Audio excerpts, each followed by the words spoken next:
If you ever come across the need to work with a date and maybe add time to a date or subtract time from a date in your business process, you will use the calculate date action. To use the calculate date action, simply search for calculate date in the action pane, grab calculate date and drag it over to the designer canvas. To open the configuration settings for calculate date action, simply double click.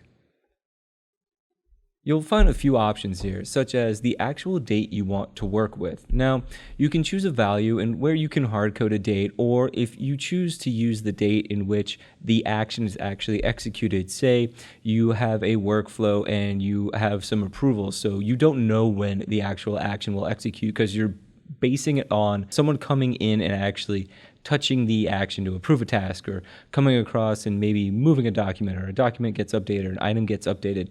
Well, if you don't have a hard set date, but you need the date and time when the action executes this calculate date action, check the use date when action is executed option here. And if you want to include time, you can include time.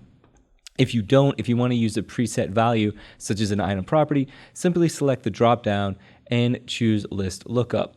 You can then choose the current item, and then if you want to use one of the dates that are created by the system, such as created or maybe modified, you can use those. Or if you have your own custom column of a date type variety and you want to use that value to calculate against.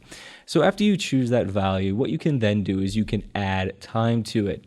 And what you can do is you can then choose years, and you can add years here. You can add months, days, hours, minutes, and then choose if you want to do local or UTC based time, and then store that output value in a date time variable. So you'll be able to store that. And if you need to store the ISO 8601 date string, feel free to store that in a string variable below in this container here.